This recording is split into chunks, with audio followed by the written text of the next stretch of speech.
Hey, good morning, everybody. Well, I need to thank Dawson and Paige, who had the next book I wanted to read. Are you ready? The best Christmas pageant ever, is a tradition in Room 106. And so it just became natural that I would read this for all of you and for Lisa, who has abandoned ship and gone to Horizon. This is written by the beautiful Barbara Robinson, and you already know it's fabulous.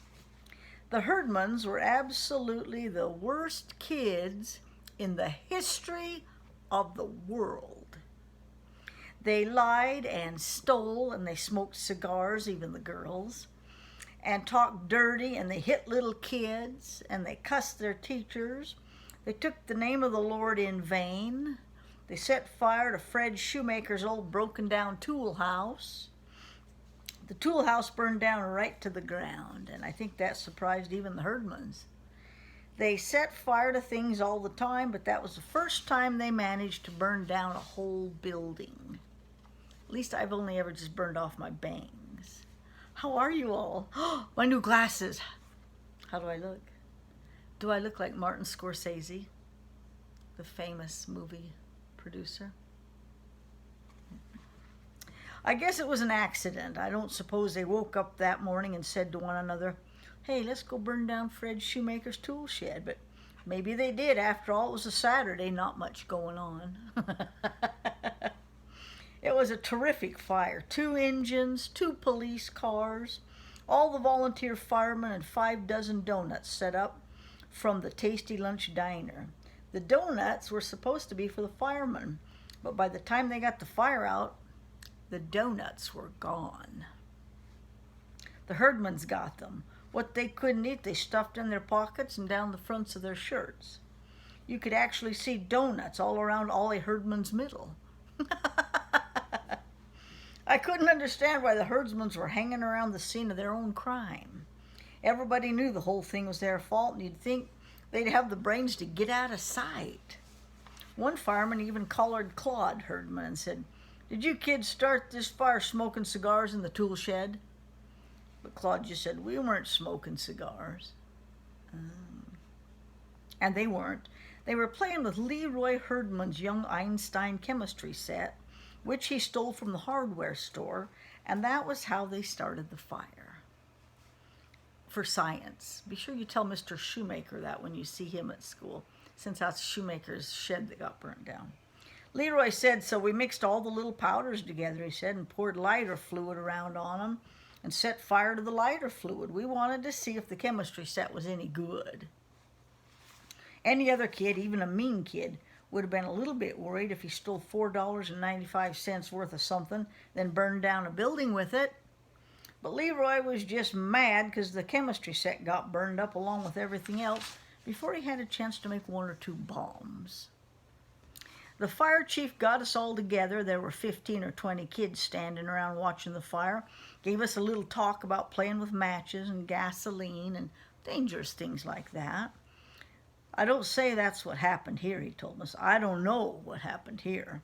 But you could have been it and you could have seen the results. So let this be a good lesson to you boys and girls." Of course, it was a great lesson to the Herdmans.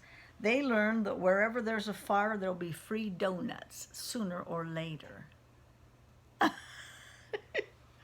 guess things would have been different if they'd burnt down, say, the Second Presbyterian Church instead of the tool house. But the tool house was about to fall down anyway.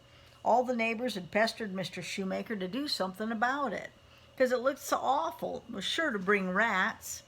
So everybody said the fire was a blessing in disguise, and even Mr. Shoemaker said it was a relief. My father said it was the only good thing the Herdmans ever did, and if they'd known it was a good thing, they wouldn't have done it at all. They must have set fire to something else or somebody.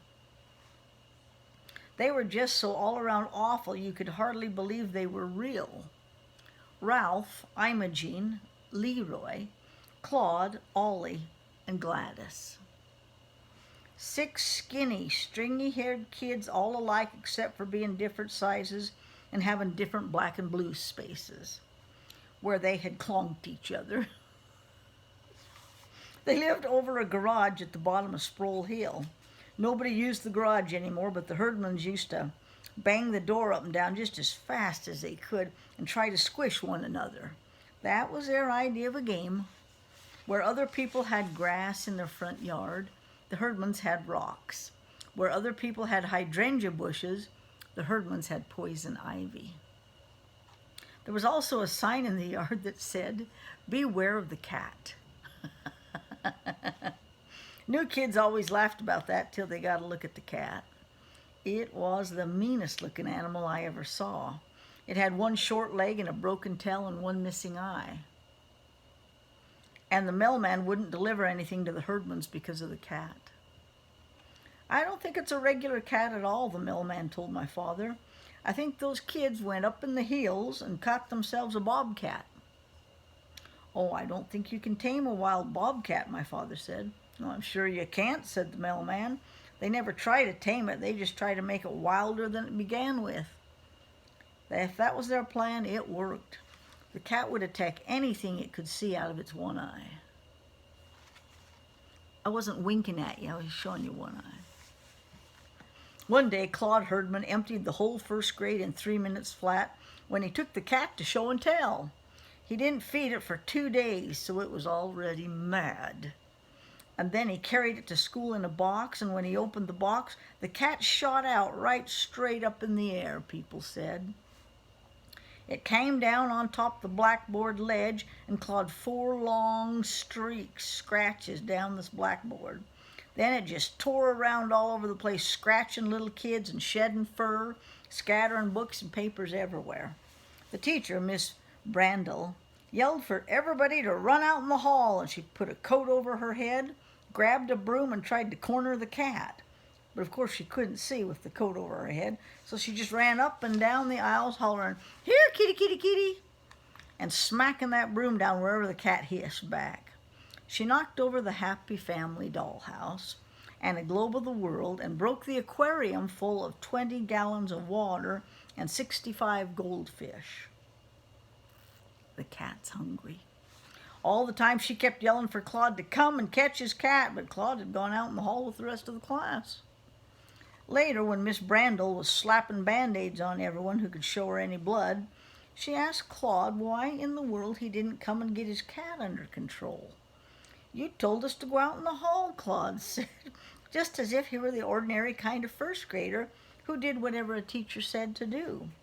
The cat settled down a little bit once it got something to eat, most of the goldfish and Ramona Billion's 2 pet mice that she'd brought to show and tell.